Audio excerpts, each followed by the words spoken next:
Hello, good evening, and welcome to the FB4 Daily for this Friday night. I am Gav, that is Seany, and that is Grizz. I've managed to get two people that weren't on last night, although Seany was meant to be on, start crying. Then he got into a taxi, then he went to his brother's, then they start ordering jerseys at 2:30 in the morning, and then at 7:20 this morning, he was lying on his brother's couch under a Liverpool towel having a little snooze.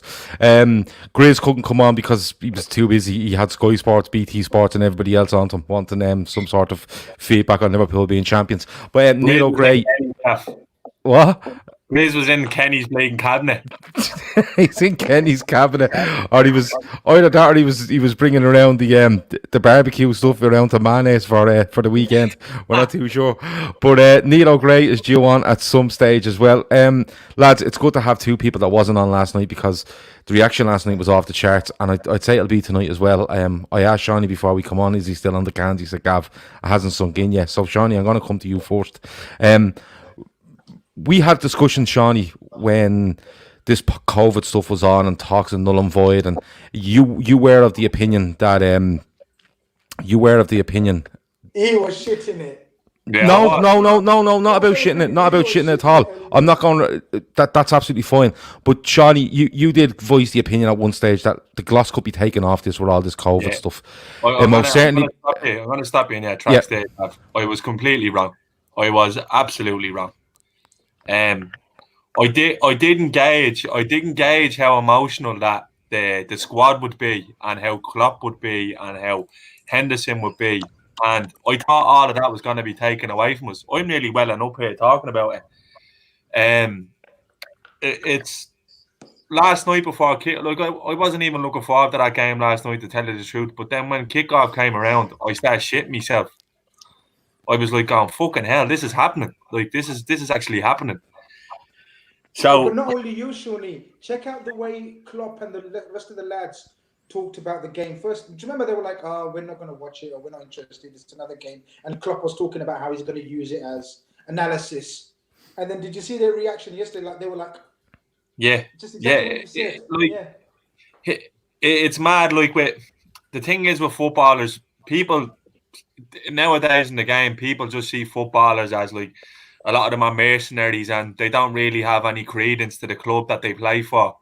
But couldn't be less true with Liverpool. You look at them lads there last night; they were exactly like us. If you look at Klopp, is like a top red, like a super fan. That's the way Klopp is.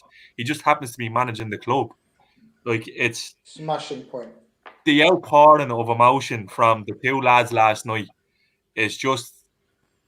It felt like a personal journey for me coming to an end, because I'm waiting all my life for Liverpool to win that league, and it happened, and I just didn't know what to do. It's mental. It's absolutely mental. I couldn't be happy. I just never want this feeling to go away. Yeah, you don't want this feeling to go away, and listen, we all had talks around null and void. There's no doubt some of us wavered at times between null and void and points per game and the whole thing going ahead. But I'm delighted for you, Seany. I'm being honest with you, and the reason I am is because I seen you struggle a little bit, and I thought, and you wouldn't.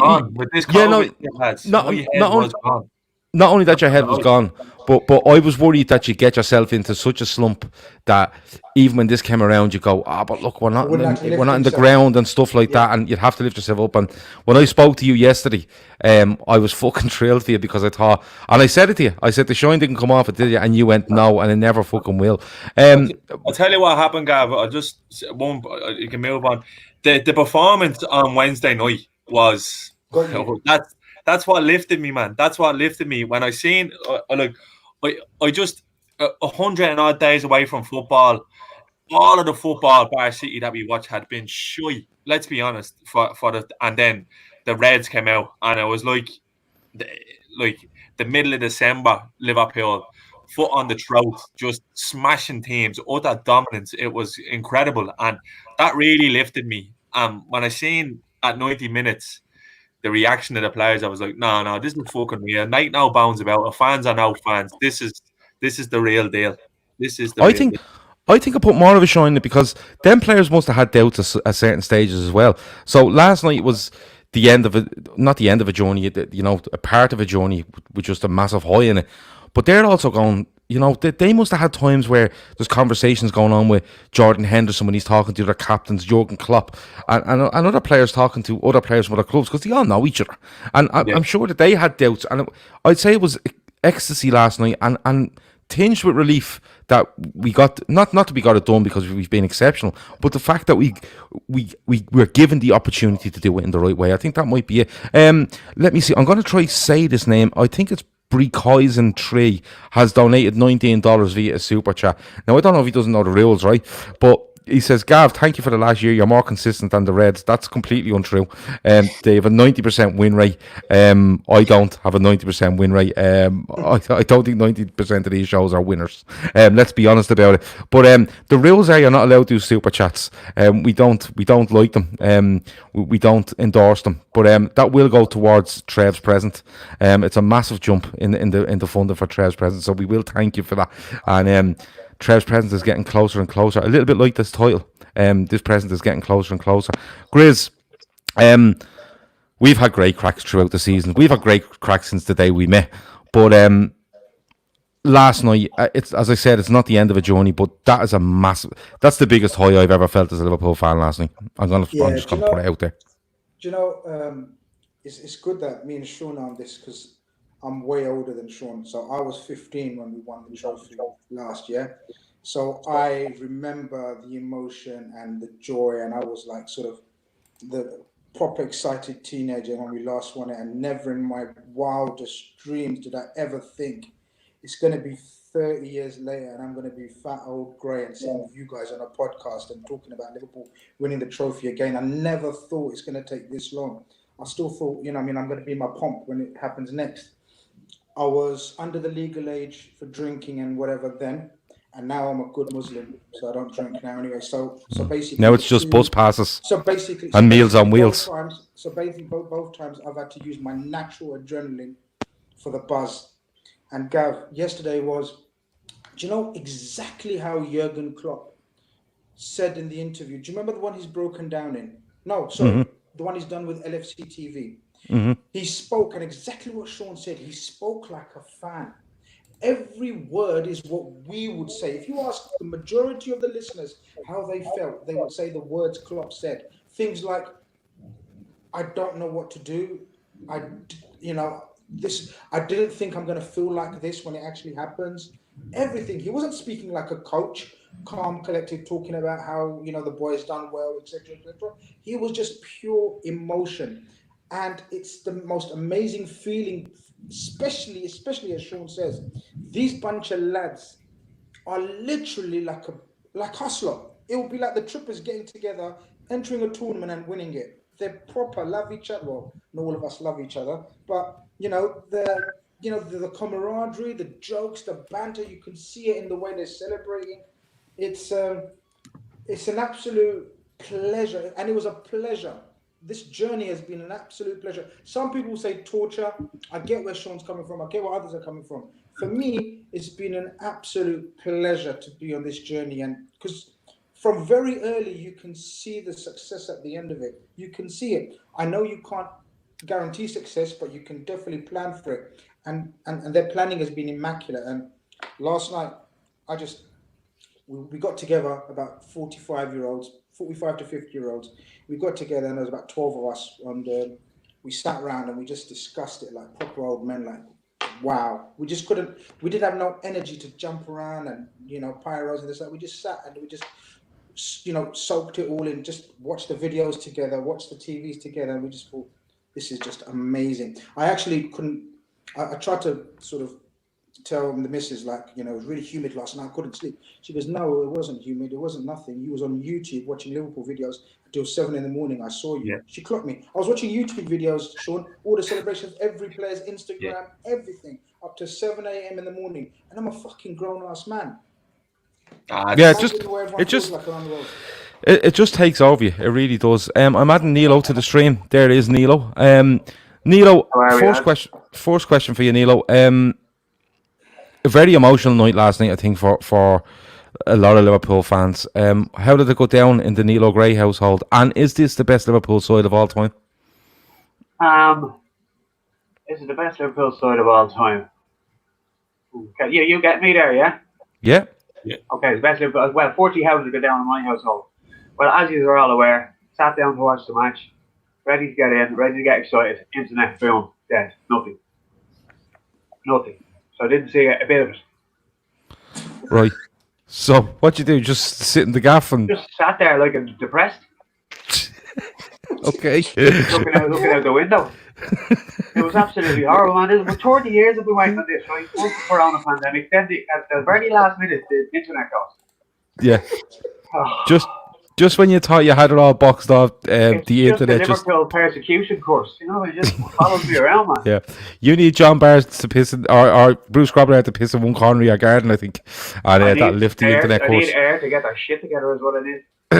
Okay. Is it the best Liverpool team of all time? I don't know, Gav. I really don't know. Very, very hard thing to say to compare decades because it's not just the fitness levels and the way the game is developed. It's how much more the bigger clubs have in comparison to the smaller clubs now. The gap is so wide now. It's very, very difficult to compare. It is. Yeah, that's absolutely fair.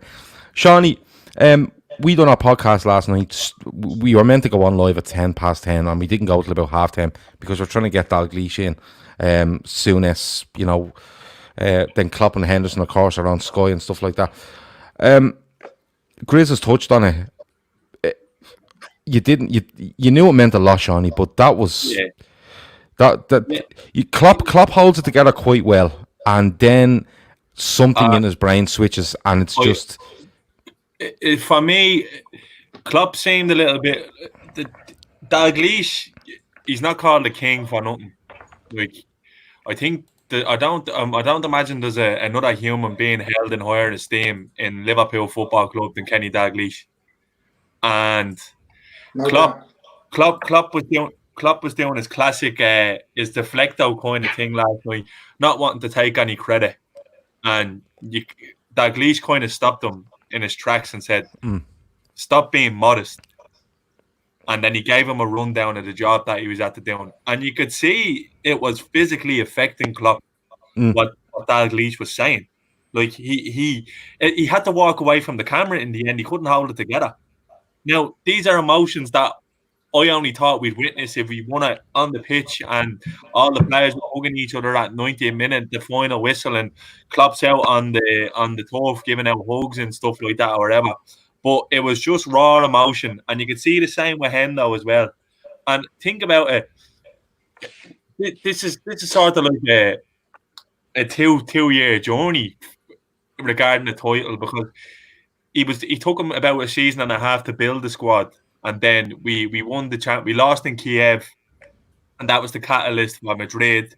We lost the league by a point, and that was the catalyst for this year.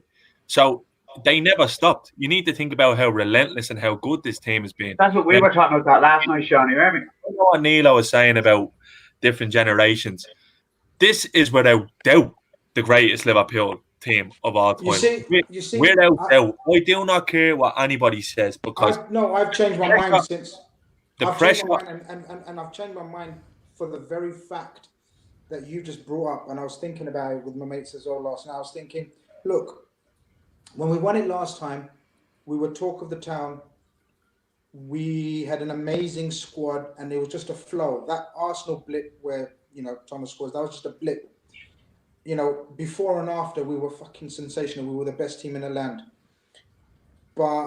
I'll forever, as you always do, your first league title, when you're consciously aware of it, is always your favourite. So that was my first, that Barnes, Beardsley, that was my one of my favourite teams of all time, But this team, the way we've overcome every adversity, and we've not started from the top.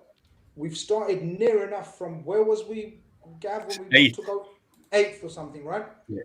The way he's built this team, and not only the team on the pitch, off the pitch, which we saw, we saw the fruits of it, yesterday, the outpouring emotion, the camaraderie, the spirit that he's The thing is for me, Grizz. The thing is for me is right.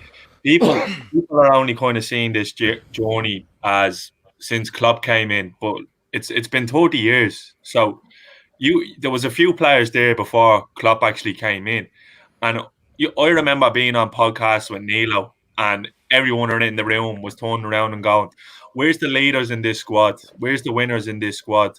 What's the story with the likes of Jurgen Henderson? What does he do? What's his role in the team? He's replacing Gerrard. How is he a captain? He shouldn't be the captain." And this wasn't that long ago.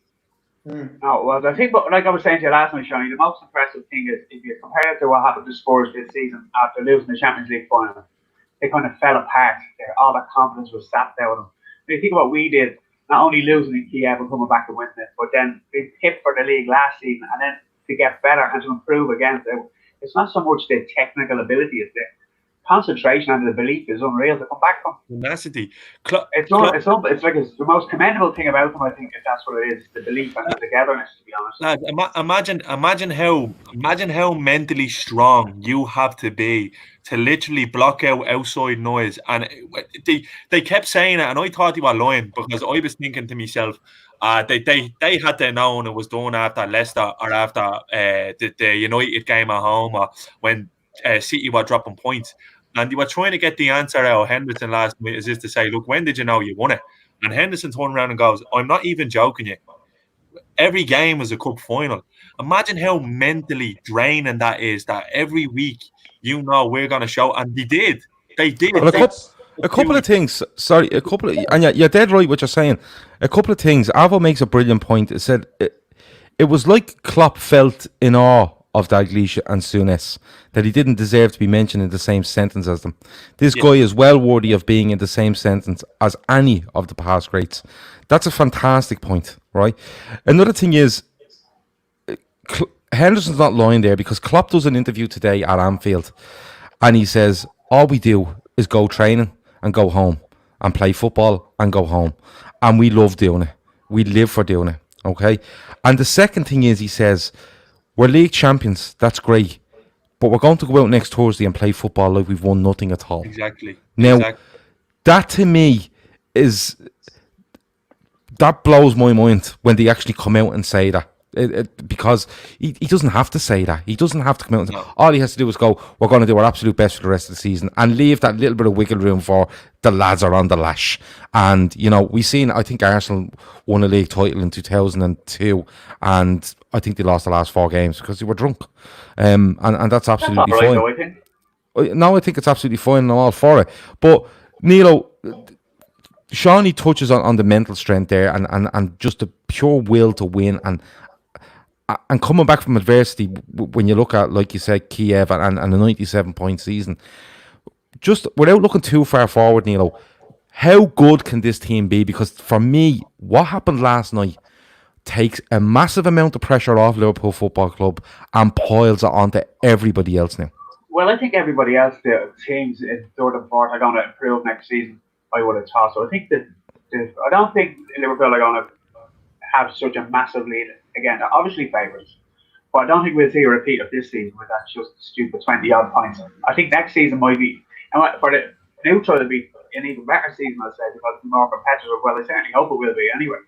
But as for how long can they go on for, once the club are there to reinvest and invest wisely and they have the right man at the helmet, I don't know, it could go on indefinitely once the club is ran right, because that's the problem for the previous 30 years. The club hasn't been ran correctly for various reasons, inside and without. I think we all know what I'm talking about.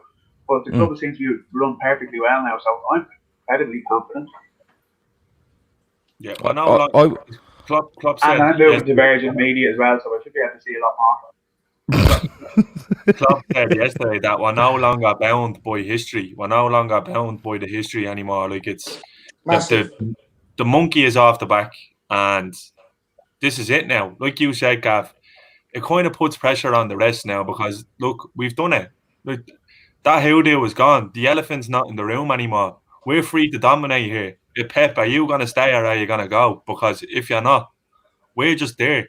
And that's the thing. People shouldn't be getting hung up on signings and stuff like that. This team is fucking incredible. It's the only words I have to describe it. Do you think, like, if we win, how many games are left? 7? Yeah. If we win another 5 games, right, we'll have 101 points. That's nearly 200 points over 2 seasons. Yeah, it's ridiculous. It's ridiculous. It is. Well, it'll be 198, the same as what City done. So you want 102. Let's be honest about it. Man City are the favourites for the title next season, says David Rees. I don't know why. I think just people presuming of their spending power. No, it's a comment that came in. I'm just reading it out. Grizz, we discussed about how far they can go and stuff like that, but that league title was always the stick to beat Liverpool with. And when it came to crunch games and it came to crunch parts of seasons, that was the stick they bet us with. And sometimes it worked. More often than not, it worked. How big is it for you that it's gone now? And you can, like, we play with an amazing freedom, don't get me wrong. Klopp makes sure of that, although he's tactically brilliant. And I think the team are tactically brilliant. But how much does this free up this side now? It's huge, isn't it? It's massive. It's because, you look at sort of the events of the last few years, and when we talk about them, but then we look at and some outsiders, like non-LFC fans, may not understand what we mean and what we're talking about. So the best way to always sort of give them context is to look at other clubs' examples. And so you look at Spurs in a very similar scenario to the years that we've had, except they haven't got the mentality or the desire or the structure to go on like we had. So Spurs nearly came, close to winning the league, right? Flopped. Haven't got the mental capacity to keep going. They came runners-up in the Champions League, and totally folded since. Like now they're like sort of dropping like into 5th, 6th. We're a total different animal to all these clubs, and it all goes back to Klopp. We're so lucky to have him that he will not let standards drop. And everything he said in front of Souness and Dalglish and everything was pure natural humility. It was natural. It wasn't put on. It wasn't an act. You could see it. It was genuine. And that's why I'm so confident that we won't just crumble. We're not going away. As Shawnee says, all these clubs can sort of do what they want in the transfer market, try to catch up, and they're trying. And even this global pandemic hasn't stopped certain clubs from buying big, whatever, because they're fucking desperate, Gav. They're literally so desperate to try to bridge that gap. And look, as Neilo says, the gap may not be ridiculous, like sort of us to City's 23, but to others it's like 30, 35, 37 points. It's unheard of. That's the kind of points difference that you get in sort of the Scottish Premier League. This is the English Barclays Premier League, where every club has got world-class player, at least one world-class player in their team, and we've just totally toyed and played with them for every single game of the season. It's unreal. I think just like when we went even better, when we won the Champions League, we got better. And I really firmly believe this, Gav. Now that we won the Premier League and the Champions League and it's under our wing, the confidence that will give players will be huge. And I think we can even get better or at least sustain the same level for at least another season or two, maximum, minimum. Okay. Neilo, Seany mentioned something earlier. I'm not too sure if you were on when he mentioned it, but he was talking about the process of it being 2, 3, 4 years of a process, and Klopp has mentioned that as well, how he came in, how we see him, what the squad were like. Consistency was a massive thing for him, but it's been a brilliant process, Neilo, hasn't it? Because we do sit around and do podcasts and we slag off this player or that player, or we won't like the way something is done within the club, but the process both on and off the pitch has been excellent. There has been little bumps here and there, as we all know, but the process has been amazing, Neilo, hasn't it? Well thought out, very functional, and carried out to the minute detail, and that's what lands us here today. Initially, the setup was it was all the talk was gegenpressing and rock and roll football, whatever the fuck you want to call it, and that was a little bit 100 mile an hour. Then after Coutinho left, it all seemed to be a little bit more calm, a little bit more thoughtful, and it wasn't so much 100 mile an hour, and you didn't hear anybody talking about the gag and pressing or anything like that anymore. It just became a really well-oiled machine. I think that was that was the time for me when it all came together, when Coutinho left, because a lot of our play was based around him, and then the other two lads came in, Van Dijk and Alisson. That's when it all changed for me. When it all got calmer, I got more control, and everybody kind of understood where they were from. We stopped being one-dimensional and had hitting hundreds of options, not just 3, not just 4, hundreds of options from all different tactical positions. So for me, that's when it all changed. It was a slow process, but the last 2 years is when it all kind of fell in place, in my humble opinion. Yeah, I don't think you're wrong there at all. I think he took it in stages, and he was, from what I listened to today, he was very realistic in what he's seen for this Liverpool side. Whether that was in 2016, 17, 18, he could see a progression, and he knew not to run before he could walk, if you know what I mean. He wanted to make sure that, okay, they might not be overly happy with 4th place, but I'm building something here. And the patience has just been unbelievable. Seany, I'll come back to you. You know, we've talked process, we've talked, you know, different players, the club itself, and we've talked about how massive it is, like, and it is absolutely massive. Where would you like to see us go from here? Because you've just said a few minutes ago, you know, don't be getting hung up on signings, don't be doing this. Where would you like us to go? Because Neilo made an important point there where the gegenpress, the press is a massive part of what we do. But because we've so many other facets to our game, it's not mentioned as much. Is there anything you'd like to see us add to our game? Because I can't see an awful lot there that we have to add. Gav, you need to look over the last 2 seasons. Look, it feels kind of weird saying this because we've only won 1 league title, but it's near enough as close to perfection as you can get. And that's the truth. The only thing, look, if you are being hypercritical, you could say, yeah, we need a naturally left-footed cover left back, and probably someone like Lovren needs to be displaced and replaced, if you know what I mean. I don't think drastic change is needed. I'm not buying into this thing where people are saying we need to do what Fergie done and we need to buy one big player every year. I don't think you do.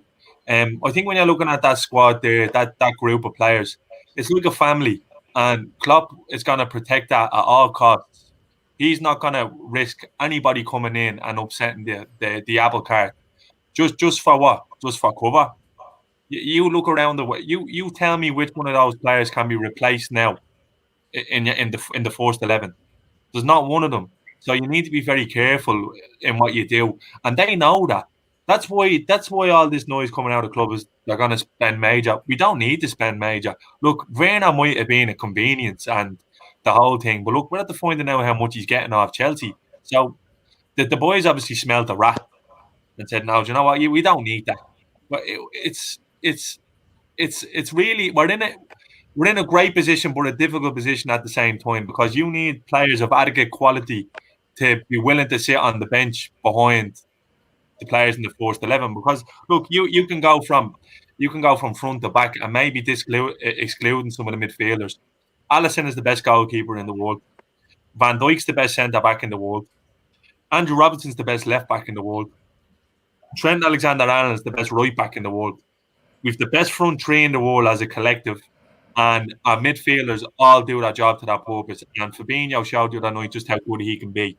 So it's a really tough task for the lads to actually strengthen this squad. Now, look, it can be done, and if anyone can do it, it's going to be Michael Edwards and Klopp. So the saying always goes, trust the process, and we just have to trust the process, because look where it's gotten us so far.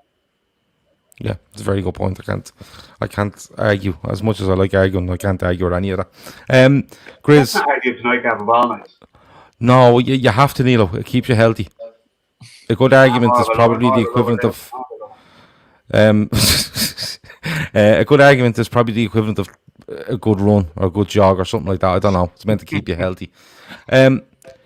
Grizz, I want to touch on a couple of players. We touched on Henderson. We've touched on the manager, obviously, in Klopp. But I was just thinking about some of the players today, like, and one that popped out at me, and all right, he doesn't split opinion. He might do a little bit, but Alex Oxlade-Chamberlain stood out to me.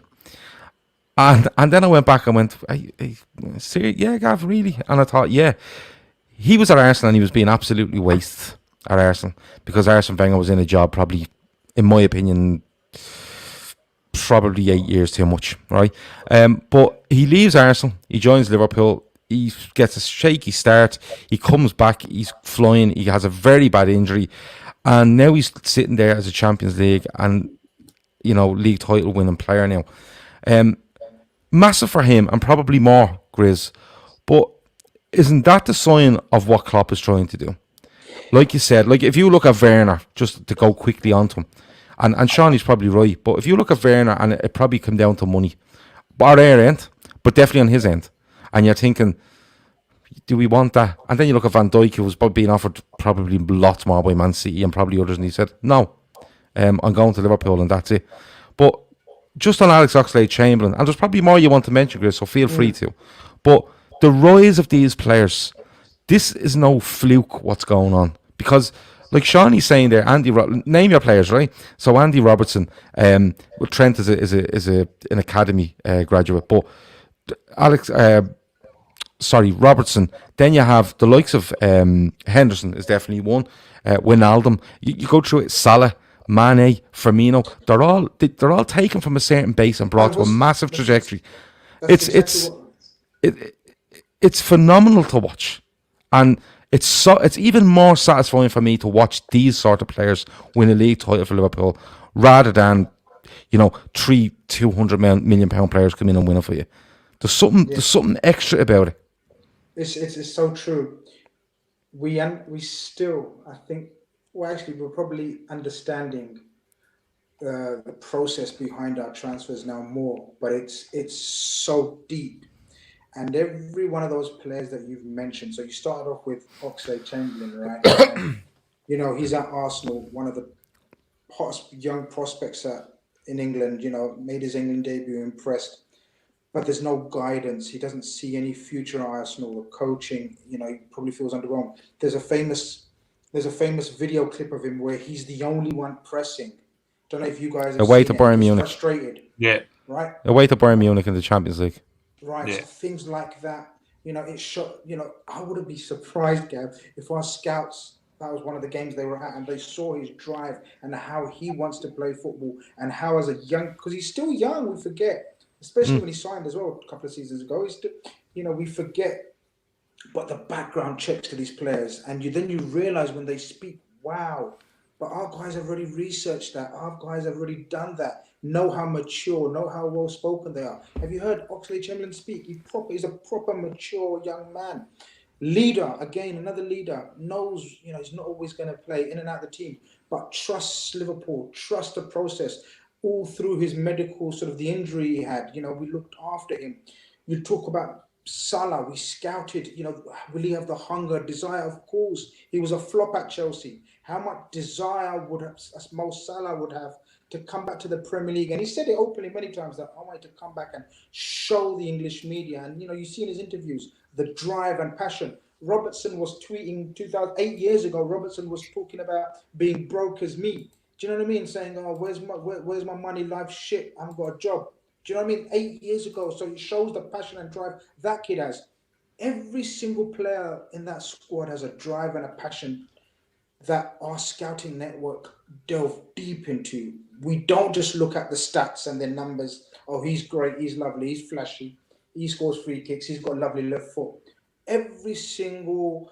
We do character assassination of every signing. And it has to be, like Klopp says, everything has to be perfect for us to sign him. And so, going back to Werner's boring now, because fuck off, he's gone now. But I'm just giving an example.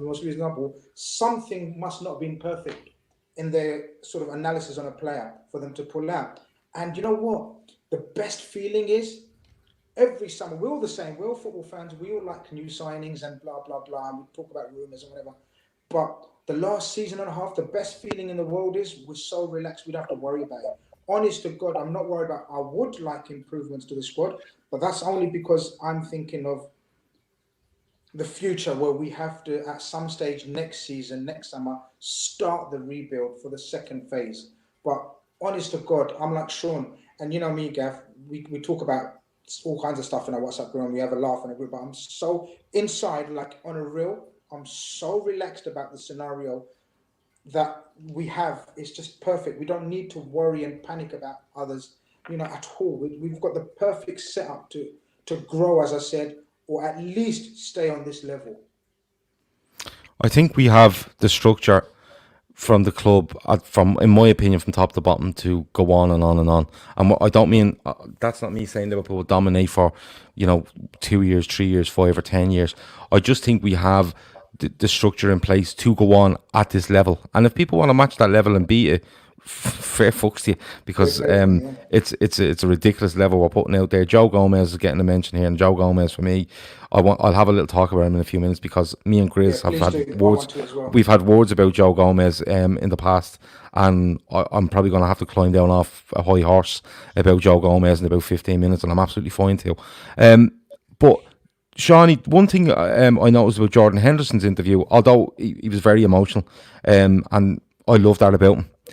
This is a guy that's born and bred Sunderland, and he's at the club 9 years now, I think, and he's genuine when he says he just loves being part of this football club. He knows what it means, and he's completely steeped himself in Liverpool.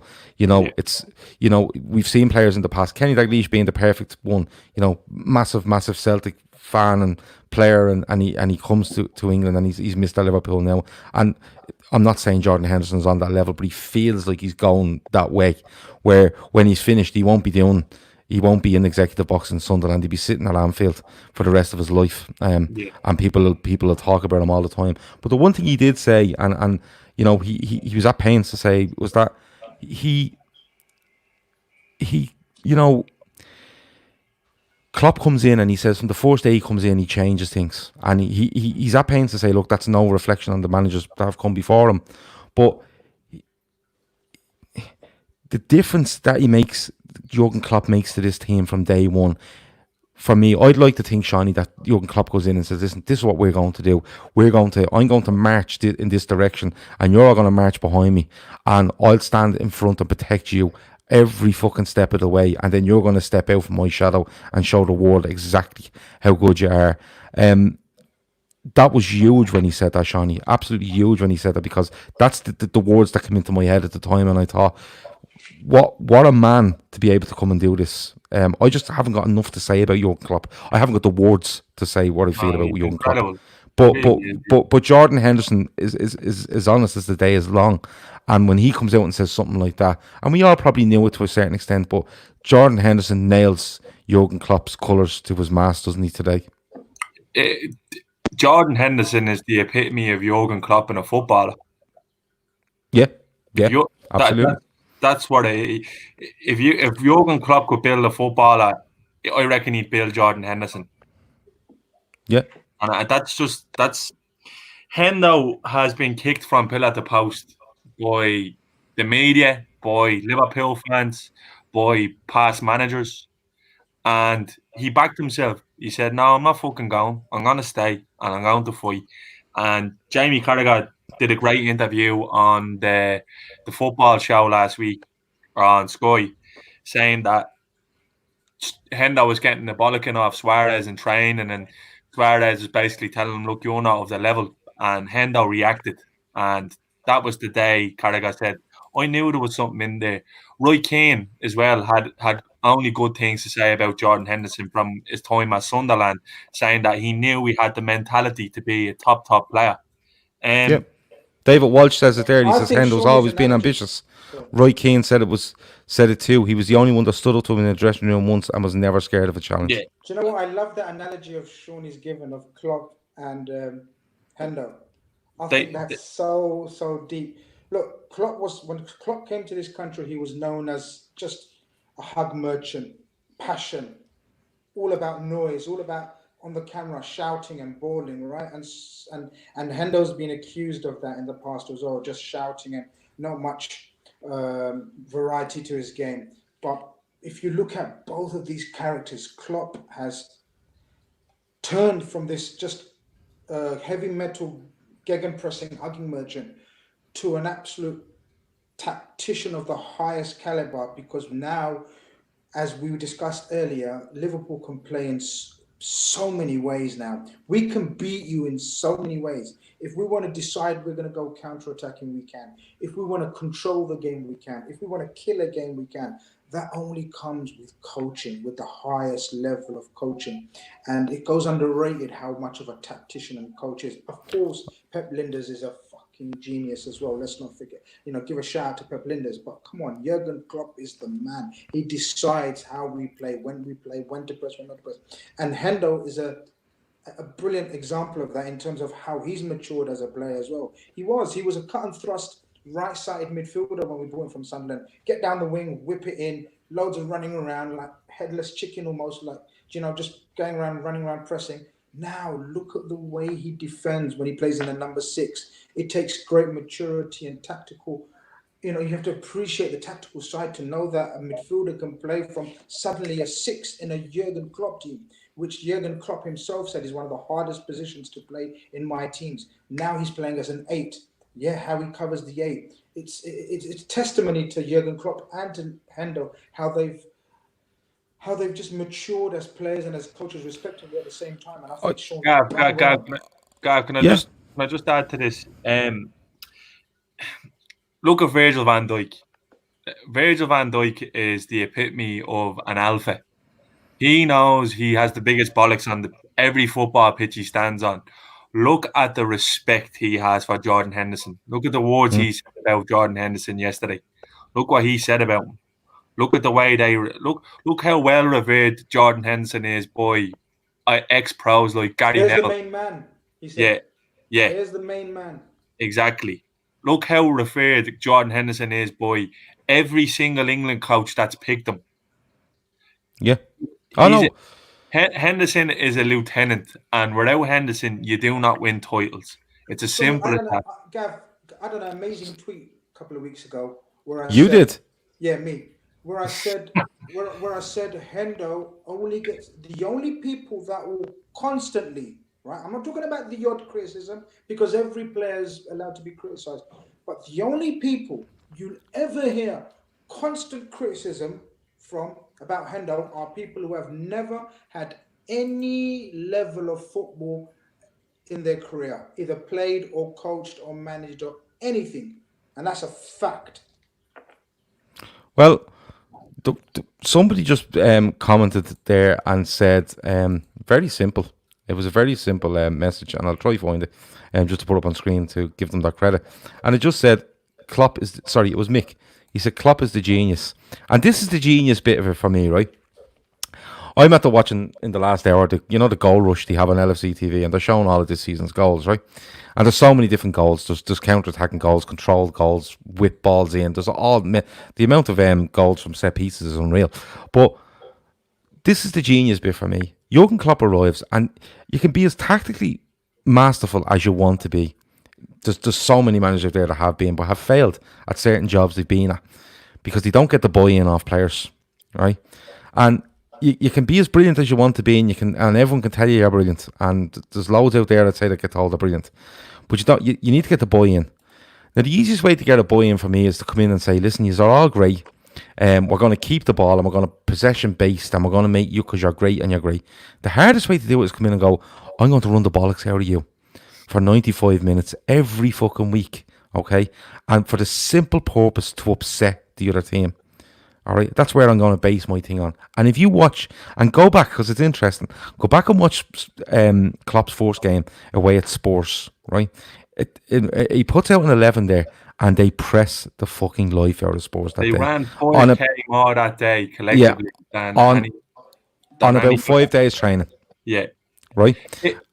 And that's so hard to get a buy-in from. Where you're going, what are we going to do? Well, I'm coming in and you're just going to run loads, fucking loads, until I tell you to stop. But the progression, not only from there, then you have to progress to, we're going to do this, and we're going to add this, and we're going to add this, and this, and this. We might take something out along the way, but he's constantly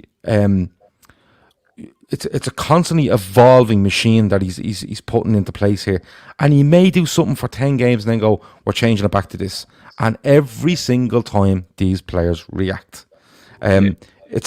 For me, that's the genius part of it. Go on, Seany. Look at Lallana. Like, Lallana was Klopp's first. He was his first go-to. Lallana was when Klopp first came in. Lallana was setting examples all throughout the squad because he applied himself every day. I think Klopp would never ask anyone to break that balls. He never asked someone to do something that they can't do. And look at the difference between Klein and Lallana there. Lallana struggled with injury a lot towards the back end of his Liverpool career, but he was kept around in the end because Klopp felt he deserved to be part of this team and getting over the line and being involved with all of this. Klein was cast to the side. I think Klopp is a simple man, to be honest. I think if you're honest and give 100% for Klopp, you'll always have a chance for him. Every single time you have a chance. But Seany, imagine any player now, right, that sees the blueprint that Klopp has made for the players that he's signed, right, and how he's turned them in from good players to fucking world-class players. And the list is endless. Mane, Salah, Robertson, Van Dijk, Alisson. All were signed as very good players. But none, I don't think, some may say, but I don't think none of them were world-class. Every single one of them, as Sean said earlier, is probably the best in their position in the world now. So you go to any player of the caliber of I don't know, I'm just saying, just putting a name out there, just say a Traore, right? And you say to him, I will make you one of the world's best. They'll fucking come for anything. I'm telling you, they would take less wages to come to Liverpool. That's the aura he's created now. It's literally the world is our oyster now, and it's all down to this genius. There's no other way to describe him. He's an absolute genius, and we won't appreciate his genius. When we didn't appreciate, sometimes a lot of us didn't appreciate Fergie's genius until afterwards. Well, that's what's going to happen with Klopp. We're going to realize how much of a genius this man was when we look back at his Liverpool, well, not even his Liverpool career, but his sort of managerial career from Mainz, Dortmund to now. He said something brilliant there, and I read it, and when I read it, I was like, imagine still being in that squad now. He said, Klopp turns around and said, give me a scrapbook with the name of 5 million footballers in it, every footballer in the world. And he says, and I'll just take this 25 or 30 players I have here. I don't need anything else. Yeah. Basically saying, I don't want an Mbappe. I don't need any of these big names of Sancho. Look, if you want to come, I'll bring you to the level. Klopp makes good players great. That's what he does. But it's good players into great players. It's the variety of player he brings through as well, because, it'd be very easy for us to sit here and go, listen, he signed every player in that squad for 20 million or 30 million quid, and he's made them into £100 million footballers. But the variety is unbelievable, because we have seen big signings in Alisson, and we have seen and Van Dijk, right? Salah. Only fee-wise though, Kev. Oh, fee-wise, yeah, no, fee-wise. No, I don't think we've signed. I can't remember the last time we've signed a nailed-on world-class player, right? And I think that's a fair thing to say. But then you look at the likes of Mane, who had a good time at Southampton, and he pinpointed him. Salah, who, like Seany said, failed in the Premier League under Chelsea. Now, mightn't have all been down to him, but he was labelled a failure. He takes him in. He inherits Roberto Firmino, and he turns him from, we weren't really sure what he was, into the best false nine in the world. There's no doubt about it. If you want to play this sort of football, no one absolutely comes near him, in my opinion. And then you look at the likes of Andy Robertson, and then you look at Joe Gomez and Trent Alexander-Arnold. So it's not a case of, yes, it's a really, really rich club who can possibly, if they have to, sell somebody to buy, right? That's fine. Hold your hand up and say it can happen. But there's players out there going, I'm 20. I can go there and he'll make me. I could go on a free transfer there and he could make me something. I could be an Andy Robertson that's 8 million and I'm being relegated and he'll make me something. I could be a Wijnaldum and I'm getting relegated with Newcastle. He takes me for 25 million. He turns me into a brilliant midfield. The names just keep going. Do you know what I mean? And That's where I think the biggest thing for me with Klopp and his development of players is it's the variety of players he gets, the standards they're at, the I suppose the stature that you have in the game, and then he just takes them and just sends them into fucking space. You know what I mean? It's outrageous what he does. It's absolutely outrageous. Grizz, I want to stay with you because I want to talk Joe Gomez. And I sat there the other night and I had a little bit of a moment of realisation when I watched against Palace. And it was when the ball was dropping over his head and Joe Gomez at times would let that bounce or awkwardly head it and he just pulled it out of the sky like he was fucking Maradona, turned and played a pass. And his range of passing and everything, I'm going to put it out there. I think he ends up being the best centre-back in the world in about 3 years' time.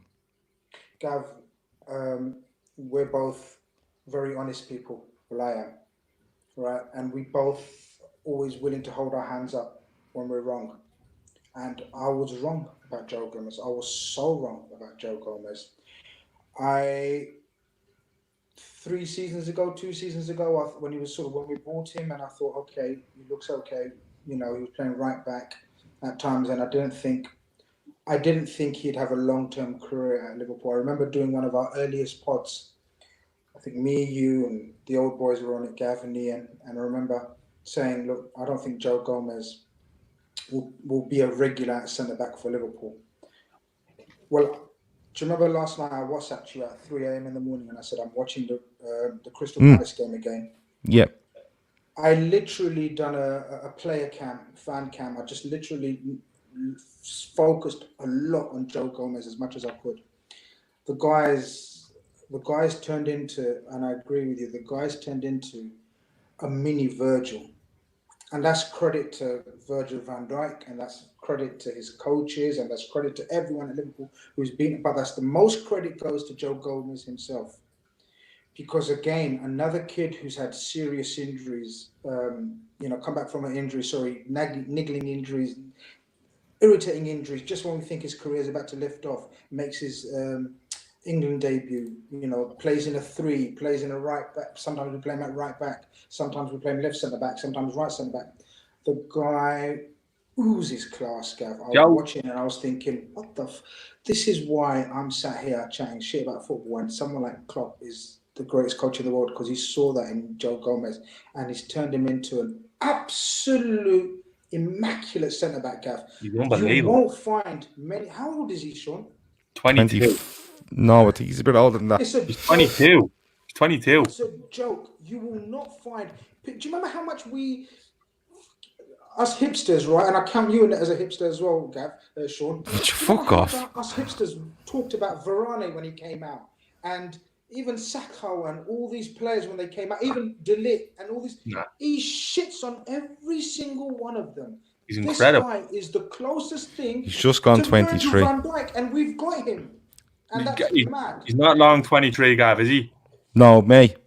Yeah. I'll tell you what Joe Gomez is. Joe Gomez is Ledley King with knees. Yeah, it's a good show. He's ridiculous. His passing range, I love that. His pace, his athleticism, his reading of the game. He's brilliant in the air. He's great with the ball at his feet. You'd actually be comfortable with him playing in the right back position. He can play there. Now I would. I wasn't, but he's growing to that as well. He's so technically. He's become technically very. He's quality, and I'd say Virgil and Gomez are any striker's nightmare. Because look, if you want to bang her up top, we'll beat you in the air, and then if you want to bang her down the side, we'll just race you and take you out of the game. Yeah, they're ridiculous. The both of them are ridiculous. Joe Gomez is unbelievable. I've always said it, and Phil was saying, "No, he's finished. I says, "No way, he's not finished. He's far from finished. He's quality." He had a couple ropey games when he came back. We had a couple of ropey games when he came back in there, but it was just rust. That's all it was. Look, Joe Gomez. I never want to see Joe Gomez playing as a fullback again in his career, because if Joe Gomez is playing as a fullback in his career, someone else is playing centre half, and Joe Gomez is better there than them. That's the level he's at now, right? Yeah. So I don't want to see it again, because to progress Joe Gomez, he doesn't need to play fucking right back. Go and get yourself a right back somewhere, right? Nico Williams is there, put him in, right? Another one. But the thing is, but the thing about Joe Gomez was, and I have to be honest, I'll hold my hands up. At stages I thought, will this lad make it? Because I get what you're saying, Sean. He was a bit of rust, but there looked to be just massive nerves in him, and I don't know whether it was a physical thing where, because he was getting impact injuries, wasn't he? You know, that's what they were. They were impact injuries. They weren't like pulled hamstrings and stuff. It was him, and there was a definite nervousness in him. There was a hesitation in him, and I worried that he wouldn't get away from it. And I was worried that the right back team would kill him and kill his career. All right, and it hasn't. And he's come back. And just watching him, now don't get me wrong, he's been brilliant because he had to bide his time this season. You know, Matip was first choice, Lovren got in there ahead of him because he was coming back from an injury. And then he gets in and he's been sublime, to be perfectly honest with you. And if you go back to 18, 19, he was brilliant for the first 15 league games that season as well, before he gets the injury.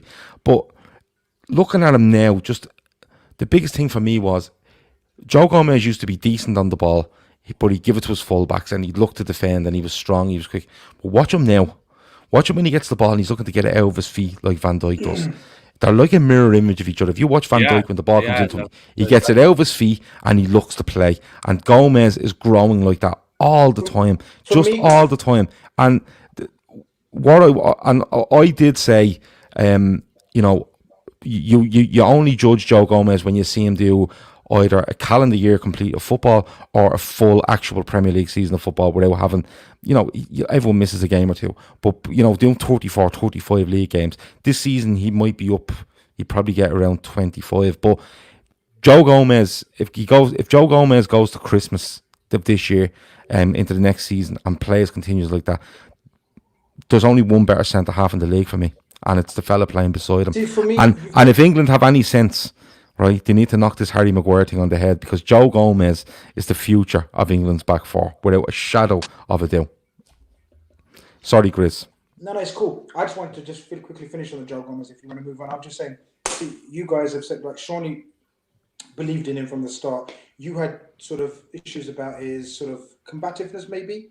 Because my biggest fear for him, my biggest worry, why I didn't think he would progress, I didn't think he had the game intelligence. He was always fast, always quick. He was decent on the ball even when he was at right back. You know, he'd play like an authentic right back or authentic centre back, old school passes, sideways, make it safe, pass completion 89, 90%, but basic passes. But I thought his positional play wasn't as good, and I didn't think his game intelligence. Now, to play the offside trap that we play in this Pep Lijnders Jurgen Klopp team, you have to be a very smart, intelligent footballer as well as physically. And the way and how you notice it is how many times he doesn't need to do any more last-ditch challenges. Do you know the way we always talk about Van Dijk never slide tackles? Well, you very rarely see Joe Gomez slide tackle now as well, as opposed to when he used to. He used to slide tackle all the time because he used to get his pace would get him out of trouble. Now he's not in trouble in the first place because of his game intelligence. Everything's improving on the lad, man, and his hair looks great as well, and his beard looks great. You remember the one thing that stood out, the reason why I never really gave up on Joe Gomez was got to deal with his England debut against Brazil. And he absolutely bullies Neymar for 90 minutes. And Neymar has absolutely nothing for him. And he just swats him to the side like he's nothing. Like, that's for the whole game. And I was thinking, he has that bravado now as well from playing with Van Dijk. You can see it with them. They're sort of like bad boys, like Will Smith and Martin Lawrence. You can see the sort of the chemistry that they have together. And that's only good for us. Well, do you know, LFC done a poll, right? Do you know the club admin, like the on Twitter, they asked who's man of the match, and do you know who Virgil van Dijk voted for in the Joe Gomez. Until I looked back at the game, that's one of the reasons why I looked back at the game, why Virg said that. And it was just the most, we talk about Fabinho's performance as being the perfect number 6 performance you can get. Gomez's performance was fucking spotless, clean as a whistle. And I remember that Neymar, and do you remember where he pocketed, because Sterling was hot. Do you remember? Yeah. And, you know, Sterling was hot in that hot streak of form. But Joe Gomez again totally bullied him as well, to the point where we know they had bit off, but you're right. That bit of the alpha male from Virgil van Dijk is rubbing off on Joe Gomez, and it's a 100% for Liverpool.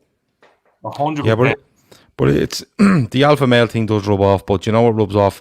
The humility of them all. The humility of them all rubs off on all of them. And took the words out of my mouth. It is that, isn't it, Seany? Because you know, you look at them in their interviews, and they could be sitting there all smarmy and look at me, but they're not, and they don't like talking about themselves. No. Watching interviews, they all talk about each other. Yeah. Right. So Robertson talks about Trent, who talks about Virgil, who talks about Gomez, who talks about Henderson, and somebody was saying to me, it might be you, Seany, and we have a link. We have a rule in our WhatsApp group that if you come in with some news, you need to give us a link. And Seany broke those rules today because I think you said, Seany, Kenny Dalglish had a right go at Rio Ferdinand. Am I right? Yeah, he did. Okay. And the second thing is that Rio Ferdinand looked very, very worried from the words coming out of Virgil van Dijk's mouth last night about them being literally like a brotherhood. That's a massive thing, Seany. Yeah, because say what you want about Rio Ferdinand. He's the best centre back that England have ever produced. He's won multiple league titles at Manchester United and Champions League. He knows what it's like to be around winners. So the thing is with Rio Ferdinand knows winners when he sees them. And he's seen this Liverpool team coming over the hill now for a bit. And I think Neville has as well, to be honest.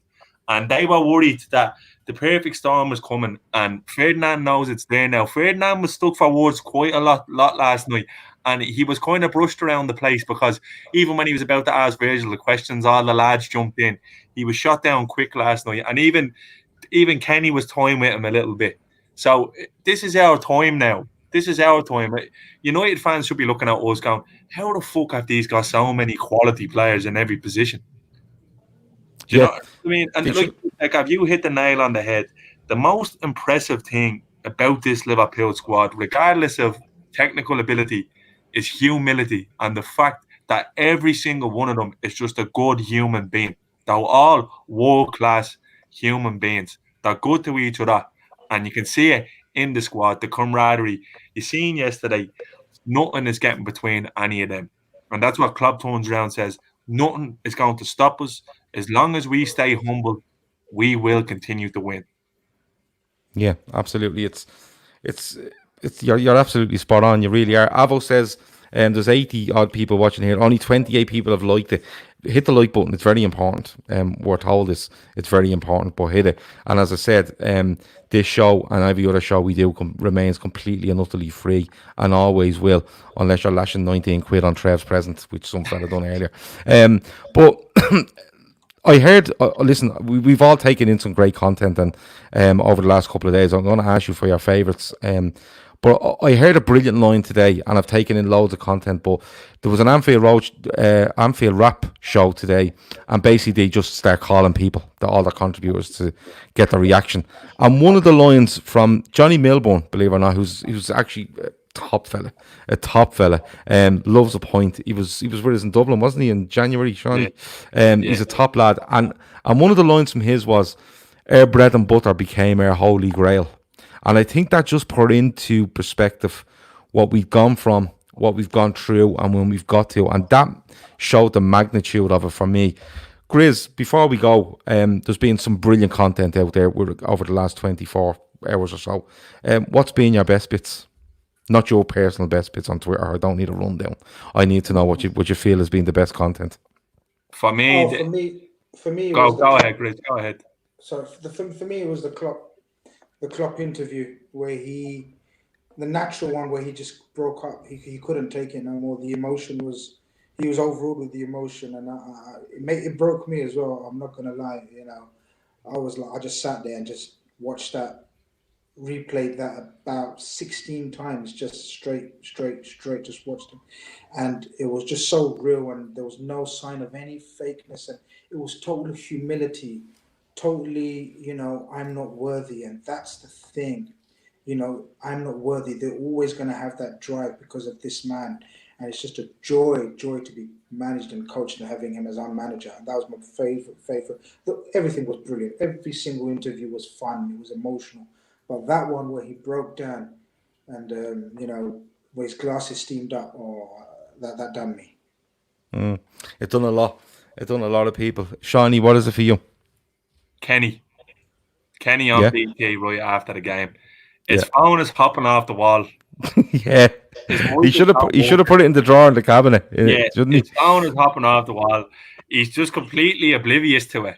Yeah. And you can see the genuine emotion with him. And then he had a great line.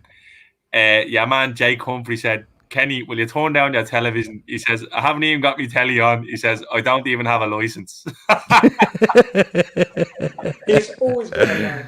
He is absolutely he's absolutely brilliant. Go on, have you another one? No, and then his interactions with Klopp, and you could see it like there's the famous picture of Kenny is the one with his hands out, and it looks like he's crying when he's celebrating. And at full time yesterday, that's what he done. That's what Kenny done. It's mad. Just in terms of contact, Gavin hinting us, we're all going to be out for the game next Thursday, and we'll be clapped on the pitch. I don't know when we're going to lift the trophy, but when I see the lads with the trophy, that's when it's going to hit home. That's Chelsea at home. Yeah, that's when. So they're leaving it till the last home game, already. Yeah. There was talk of them bringing that forward in case anything went wrong with regards to COVID-19 and stuff like that. David Rees says he's seen everything since 1965 and he's feeling old. I wouldn't mind seeing everything since 1965, David. I'm being perfectly honest with you. And I'd say you have some stories to tell as well. The videos done by Sky and BT were brilliant, I have to be honest. Liverpool done one of their own. I think Grizz, you sent us a YouTube link to that, which was brilliant as well. I love the messages from former players and managers. The one from Fernando Torres in particular, I thought was, that was, sometimes you get messages from former players and you go, someone wrote that for him. But I think Fernando Torres' one was top notch. I think the likes of Suarez and Mascherano and all, they were all writing out messages.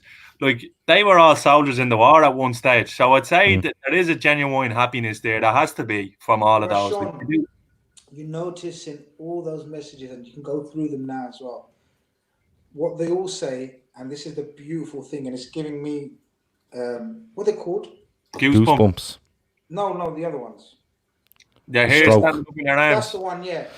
We're playing catchphrase here. Yeah. I thought he was having a stroke. Go on. But they all said, once a red, always a red. And, and they mean that. They actually mean that because they all said it. And I don't think they planned to all say it. Do you know what I mean? It's just a line at the end of every message they say. Once a red, always a red. And I love some. I was like a kid. Honestly, I was reading all of those messages. Garcia's, Mascherano's, Riera's, Benayoun's. I was reading all of them and just smiling to myself like a prick, like reading random players, ex-players' messages. But it just shows you this. We laugh and joke about LFC family, right? But it really is. All around the world, you see the outpouring of emotion from ex-players and coaches. Did you see Rafa Benitez's message? How heartfelt was that? Do you know what I mean? Yeah. So, it's I think, Seany, I'm going to give the last word to you because, I don't know, me and Grizz are much older than you. Well, Grizz definitely, me a little bit. But, Seany, I don't think you were born the last time Liverpool won a league title, would I be right? Wasn't even thought of. Yeah. So, and people will say, oh, well, I've seen 30 years and he's only seen 20 years of this. I think the people that were never born before the league title, I think it's more important to them. I genuinely believe that. So people around Seany's age or younger, like, I'm not saying Seany would anyone in Seany's age would ever wane from being a supporter of Liverpool, but when you look at young kids, like we had Key Plunkett's son on last night. We had Gabriel's daughter was on last night. They were just sitting beside them while they were doing podcasts, and I watched them, and I watched my own daughter. My own daughter was on the sofa across me while we were doing the podcast and watching all the coverage and absolutely mesmerised by it. And I always think it's great. Listen, I'm 38 years of age. I remember the last league winning side. And funny enough, I remember 89 more for some reason. But to watch kids and they're so early in their life to see this something so monumental happen, because that's the word for it, monumental. I think is brilliant for the next generation of Liverpool fans, and I think it might have the biggest effect on them, even though we feel it more right now. I think it'll have a bigger effect on younger kids, seeing that now, and I suppose seeing their mothers and fathers or uncles or aunties or whatever, or older brothers being so affected by it, probably just makes Liverpool grab you a little bit more. But Seany, one last question, and it's on Dalglish, and I'll let Grizz answer as well if he wants. Do you feel there was a bit of a passing of a baton there last night? Yeah, because that's what I felt. Emotional. It was like the passing of a torch until the next pantheon of Liverpool greats. It was Klopp alluded to Gerrard and not quite making it there, and then Klopp basically told Kenny, your soul is the platform that allowed us to build what we have. Like, the words that they were saying to each other, they were right from the heart. They really were. And Liverpool's history has weighed heavier for more reasons than one on the club for a long, long, long time, between stadium disasters and injustices with fans, Hiddlesborough, Heysel, just Liverpool as a whole, as a city, Scousers as people, they're looked down on by the rest, and they're always against the establishment, and they're always independent and on their own. And never, ever has somebody been more perfect fit for a football club than Jurgen Klopp. And the owners provided them the tools to literally build the next great Liverpool dynasty. And you could see the likes of Phil Thompson, Souness, and Dalglish there last night. They know what's in store for this current patch, because they've been there, won it all, wore the t-shirt, whatever way you want to put it. Last night was huge. And then I noticed that last night, and then I'll finish it with this, what Klopp said today. We are no longer held down by the burden of our history. Yeah, we're not, because Grizz, we're definitely not. It's like we said earlier. I think it's the last stick that the people could beat us with, and I think that's gone now. And I think it's turned completely on its head. Grizz, is it a passing of a baton for you? Because not only Dalglish's words, but Souness, for me, who's a very, very straight down the line, rigid kind of fella for most of the time, he looked emotional, and I think that was quite telling. I don't think anyone could doubt that Souness is a straight down the line type of guy, and Kenny as well. They spoke from the heart. But Jurgen Klopp, since he's been here, he's almost pleaded with fans and media like that. Look, I had no influence on your history. I can't do anything about the past. I can't do anything. I can't change anything, because this sort of expectation and this holy grail, the chase for the holy grail, and he's like, I can't do anything about it, but what I will do my best is to build my own dynasty. And when he didn't say my, he said our own dynasty, our own history. And my God, has he started that process with a bang. Champions League, Super Cup, FIFA World Club Cup, and now the Premier League. He literally has done exactly what he said to all these greats, and even pleaded with fans. We used to see him in press conferences. Look, stop talking about the past to me. I understand and I respect, and he does. He totally understands the history of Liverpool Football Club, but he's about to make his own history, and I 100% think that the baton was passed on, and this guy will, for me, he's up there with Shankly anyway. But this guy is there to sort of be amongst the greatest, probably the greatest manager of all, like for Liverpool for all time. The biggest thing I look at is and I've asked you about a passing of a baton, because I think it is, because Dalglish is Liverpool. As far he just is, right, and there's no getting away from it. But Dalglish to me looked like someone that went. Not that he's going to walk away from Liverpool and not watch them anymore, but it was really a case of he's going to be able to watch them in a different way now. You know, he's not sitting there with that burden of my club need to win the league title, and that's gone. And then when you looked at the likes of Redknapp, Souness, Thompson, obviously when he was there coaching, and Carragher, they were looking at Klopp as if to say, thank fuck for you, because we've had to just put up with this shit, and we've been part of the failure over 30 years, and now everyone's just going to forget about us now. Not forget about us in terms of what you've ever done at the club, you know, especially when you look at Thompson and you look at Carragher and you look at Souness and to a lesser extent Redknapp. But they looked at it as if to go, like, you know, I was a manager, I was a coach, I was a player, and we couldn't do it. And you've done it for us now. And all that talk of 30 years, that 30 years gets washed away now. Absolutely washed away. Because all you want to talk about is Jurgen Klopp leading Liverpool to being champions of England, Europe, and the world in 2020.